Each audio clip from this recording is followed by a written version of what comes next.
01 Business Forum, l'hebdo, le débat. Alors, pas mal de choses, pas mal d'actu autour de la blockchain. Hein. La première, c'était est-ce que c'est l'inventeur ou pas? On a appris cette semaine que Greg Wright, un entrepreneur australien qui a affirmé être le créateur de cette monnaie numérique. Alors, est-ce que c'est lui ou pas? En tout cas, il s'en vante. Et puis, on a du coup parlé un peu plus dans l'actualité. Et puis, il y a pas mal de choses. Il y a Bercy qui va expérimenter la blockchain avec des mini-bons pour des PME. Il y a le Nasdaq qui vient déployer Link, un blockchain pour les transactions non cotées. Et puis, l'actu aussi, c'est BNP qui va permettre aux entreprises non cotées d'émettre des titres sur le marché primaire grâce à la techno blockchain. Et cela s'appuiera d'ailleurs sur le site de crowdfunding de Spartangel. On va comprendre tout ça. Mais d'abord, peut-être rappeler, peut-être avec vous, Philippe Ruot de BNP Paribas Security Service, la blockchain, voilà, cette technologie en quelques mots, parce que c'est vrai qu'on lit beaucoup de choses et on a toujours du mal à se dire une monnaie virtuelle numérique, c'est un peu compliqué. Alors c'est vrai qu'il y a beaucoup de presse autour de ça. Alors la blockchain, en fait, c'est la technologie qui est derrière le Bitcoin. Donc c'est pas une monnaie en tant que telle. C'est un grand livre comptable qui est distribué auprès de tout le monde sur le réseau Internet.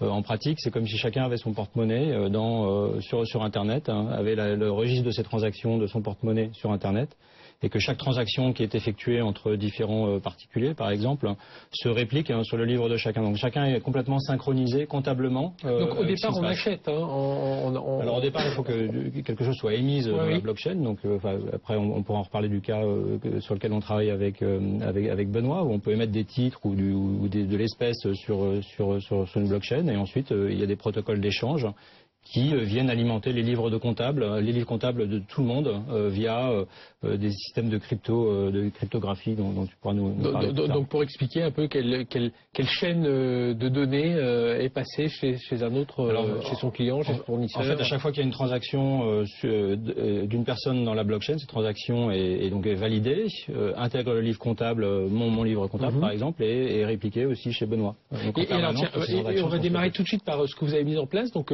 ça peut permettre aujourd'hui de financer, alors là c'est pour émettre des titres sur le marché primaire. Alors racontez-nous un petit peu Philippe, et puis on va voir comment ça se fait avec le site de crowdfunding. Alors pour nous, en fait, c'est plus simple. Moi, mon métier, c'est de faire de la conservation de titres. Donc on est BNP Paribas Security Services, on est un conservateur de titres, des titres qui sont principalement traités sur les marchés organisés, le marché secondaire. Et le protocole qu'on a mis en place, en fait, c'est une infrastructure informatique qui est sur blockchain et qui permet de tenir le registre de titres qui ne sont pas cotés aujourd'hui sur les marchés organisés. Donc quelque part, on fait juste, on automatise un processus qui existait déjà aujourd'hui sur Excel, ou que les émetteurs de titres géraient dans des livres manuels. Alors concrètement, Benoît Bazocchi, président de Spartangel. Alors comment ça se passe?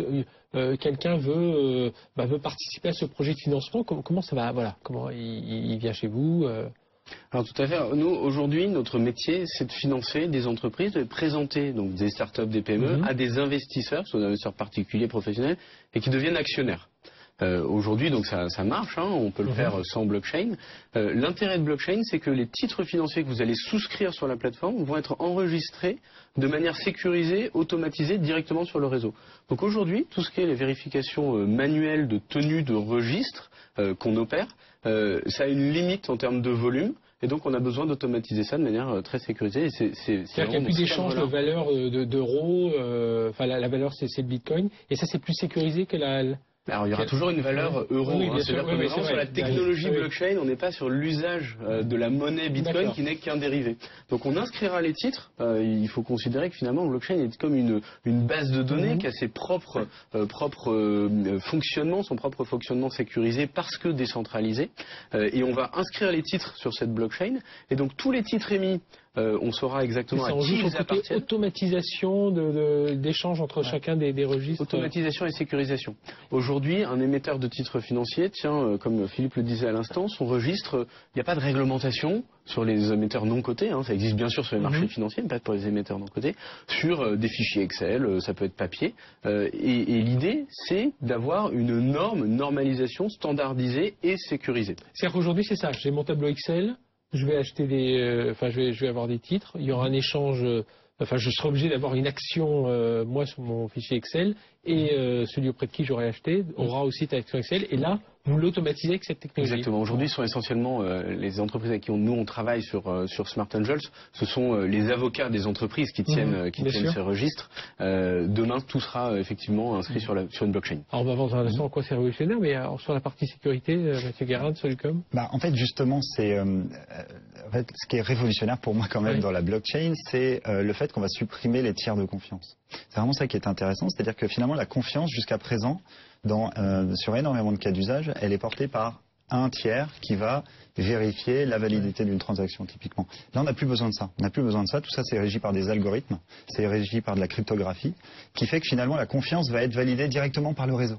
Donc, c'est-à-dire que c'est les membres de la blockchain, c'est les membres du réseau qui se partagent de l'information, qui possèdent ce grand registre. Elle est déjà cryptée, voilà, on ne peut pas rentrer dedans et puis tripler. On peut pas, et elle est infalsifiable, elle est indestructible, et elle est même validée par les acteurs de la blockchain. C'est-à-dire qu'on peut imaginer, finalement, grâce à ces algorithmes, supprimer tout un ensemble d'intermédiaires qui aujourd'hui sont là dans une logique de validation d'un certain nombre de choses. C'est une vraie révolution. On va en reparler. On va marquer une très courte pause et on va vous retrouver juste après. On commence à voir les idées un peu plus claires. C'est vrai qu'il ne faut pas confondre ce que j'avais peut-être un peu au début entre cette monnaie et cette techno qui est derrière, qui est d'échange chiffré et sécurisé derrière. A tout de suite sur BFM Business. 01 Business Forum, l'hebdo, le magazine de la transformation numérique.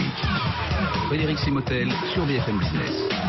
Allez, on reprend notre émission sur la blockchain, cette technologie qui permet de chiffrer les échanges, de les sécuriser et peut-être de faire disparaître, on l'a dit, même sans doute, les tiers de confiance. On en parle avec nos invités. Philippe Ruot, responsable innovation et digital chez BNP Paribas Security Service, Mathieu Guérin, senior manager en cybersécurité chez Solucom, et Bruno Bazocchi, président de Smart Angels. Et avec nous, Frédéric Bianchi, de la rédaction de BFM Business, qui est resté avec nous pour participer aussi au débat. Frédéric, on parlait de révolution à l'instant. Mathieu Guérin, alors vous disiez ça supprime les tiers de confiance, mais il y a aussi un aspect de traçabilité, c'est-à-dire qu'aujourd'hui, quand il y a tous ces échanges de titres, on va rentrer un peu plus dans le détail peut-être du projet, puisqu'on parlait de crowdfunding, pour bien comprendre tout ça. Mais voilà, il n'y a plus un tiers. C'est ça, en fait, si on prend les 4 grands critères de sécurité que sont disponibilité, intégrité, confidentialité et traçabilité, c'est les 4 grands critères qu'on a l'habitude d'utiliser en sécurité. Finalement, la blockchain va agir sur chacun de ces 4 critères. C'est-à-dire sur la disponibilité, le fait que le registre soit décentralisé finalement chez chacun des membres du réseau, finalement on assure un certain niveau de disponibilité de la donnée. L'intégrité, finalement tous les algorithmes qui vont régir les différentes transactions font que la donnée, on est certain de sa fiabilité une fois qu'elle est intégrée et elle est indestructible et non modifiable une fois qu'elle est dans la blockchain. Confidentialité, on peut très bien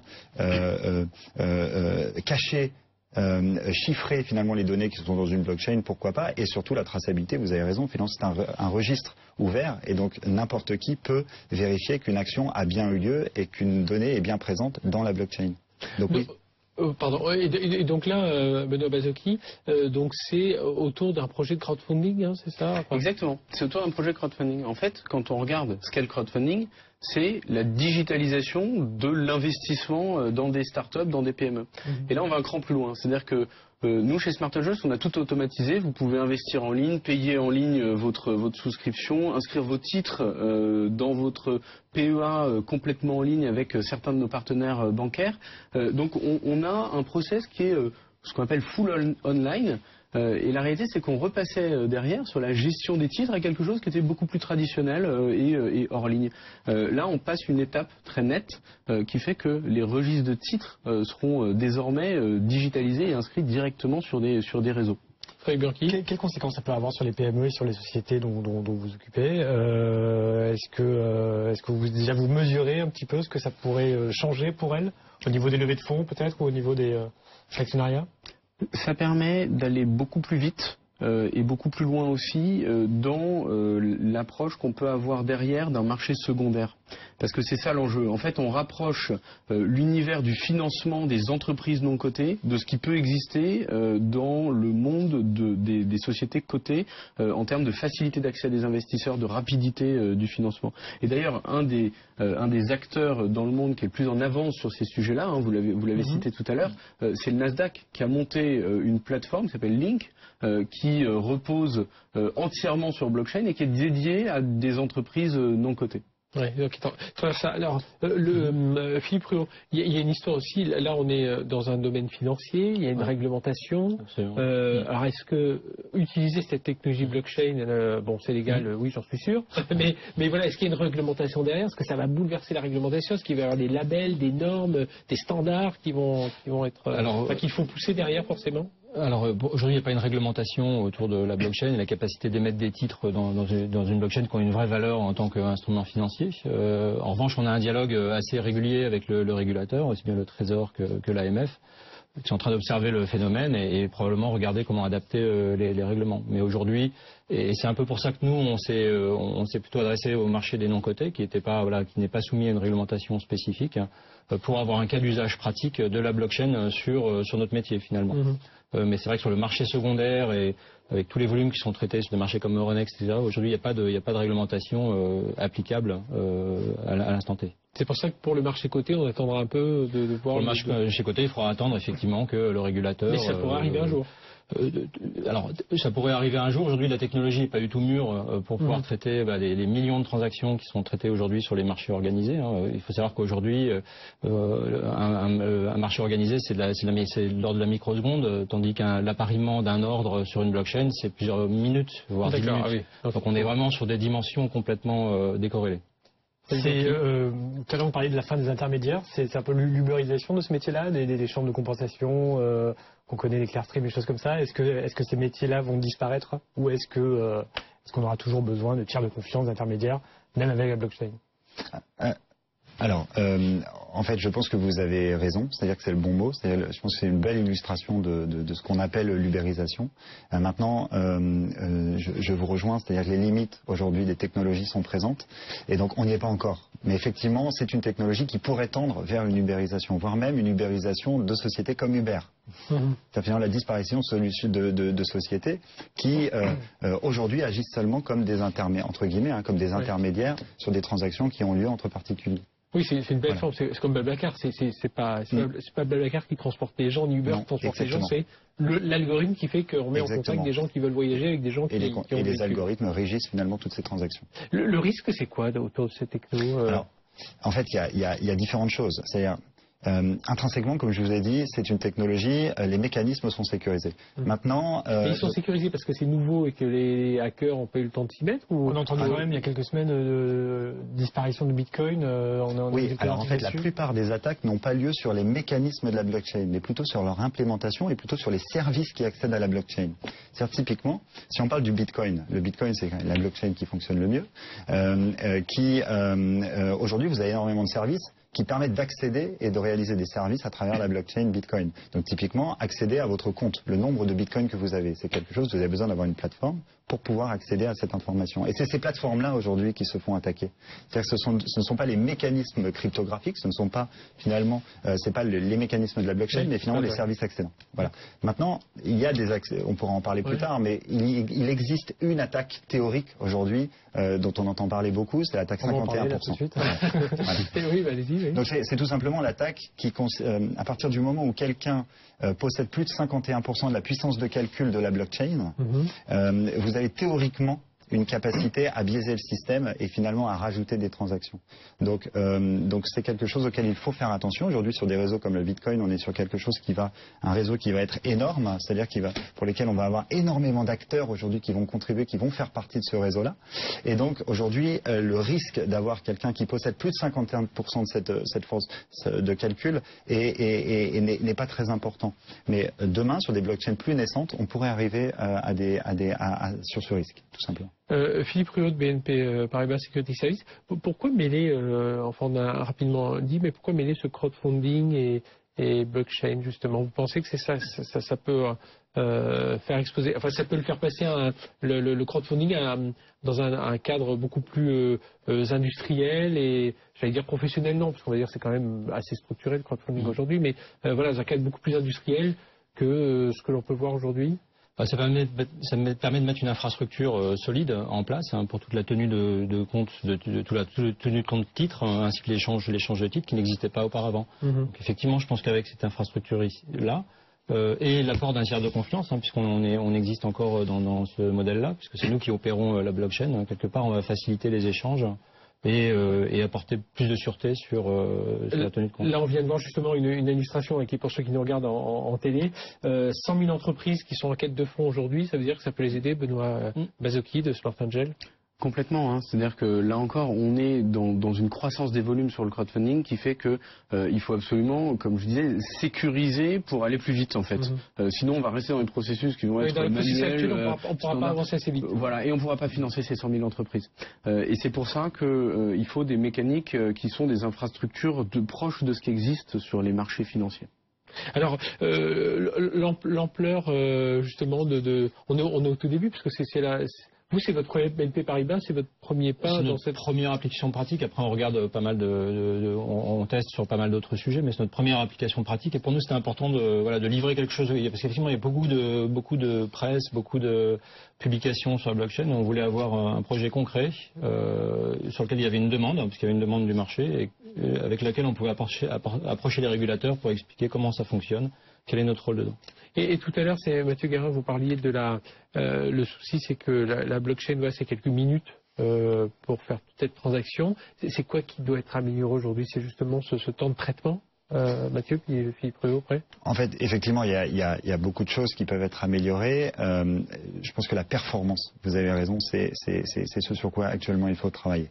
La performance, l'amélioration des algorithmes pour qu'on puisse finalement aller plus rapidement dans les transactions.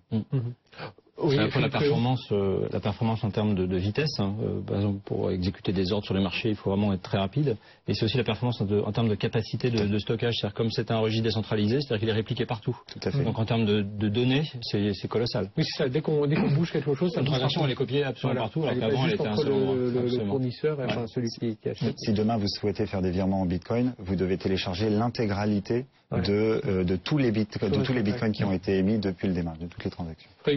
Juste pour être très clair, la blockchain est compatible avec le système monétaire actuel, avec nos monnaies actuelles, ou est-ce que, à partir du moment où elle va s'imposer dans les transactions financières, il faudra que la monnaie utilisée soit aussi une monnaie blockchain?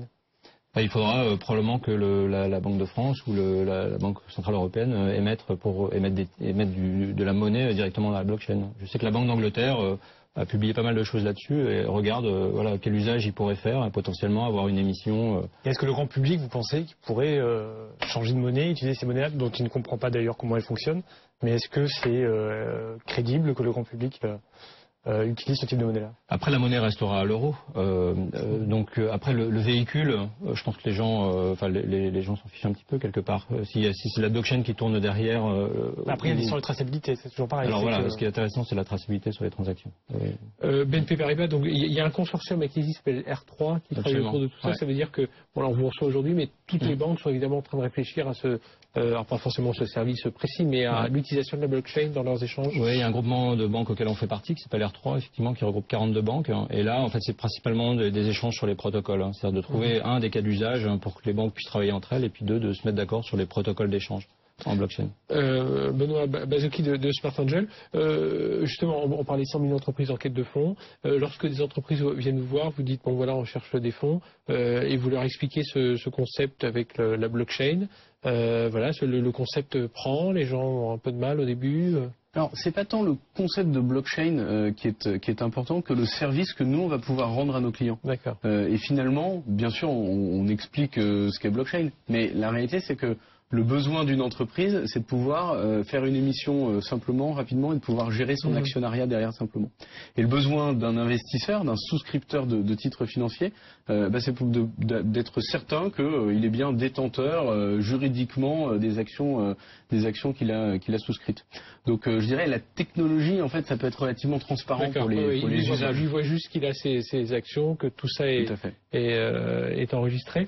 Il y a une start-up là, qui a travaillé sur d'autres types d'applications sur le blockchain. Alors j'avais vu un exemple, c'était une voiture qui pourrait être habilitée à signer elle-même le contrat de location avec le loueur sans le propriétaire. Philippe Reuault, c'est des choses je crois qu'il y a pas mal de choses sur les objets connectés aussi, avec les drones, etc. qui sont étudiés, parce que c'est vrai qu'il y a eu beaucoup d'échanges sur l'échange d'actifs, touchant principalement mon domaine, mais effectivement il y a des applications très importantes pour les certifications de documents chez les notaires par exemple, sur les objets connectés, il y a plein de choses. Vous avez beaucoup de cas d'usage sur la certification justement, sur le fait tout simplement de positionner quelque chose dans la blockchain. Elle est présente, on sait qu'elle est infalsifiable et on a positionné ce document, cette information dans la blockchain, elle est répliquée partout. Donc on peut imaginer effectivement des blockchains sur les actes notariaux. Ou sur l'identité. La Caisse des dépôts a monté un groupe de travail justement sur l'identité des clients. C'est-à-dire comment les banques pourraient partager l'identité des clients, tout le processus de connaissance client. Qui est un axe réglementaire important. Voilà. Est-ce qu'on peut mettre en commun des données et tout ce processus de certification? Des réflexions sur le dépôt de brevet dans la blockchain. Dépose un brevet dans donc voilà, il y a plein de choses. Les utilisations sont multiples. Merci, messieurs, d'avoir été avec nous, d'avoir un peu décrypté cette blockchain, voir que ça sert à tout. On vient de parler de quelques cas d'usage. Là, en tout cas, c'est avec Smart Angel, BNP Paribas qui travaille autour de cet échange de titres grâce à la blockchain. J'espère qu'on vous a éclairé un peu plus sur cette technologie. Merci d'avoir été avec nous. Dans un instant, on se retrouve. Coup de pouce à une start-up. Et puis, tiens, on parlera aussi des bots. Parce qu'on en a aussi tous ces assistants personnels avec un peu d'intelligence artificielle. C'est tout de suite sur BFM Test. 01 Business Forum, l'hebdo, le magazine de la transformation numérique.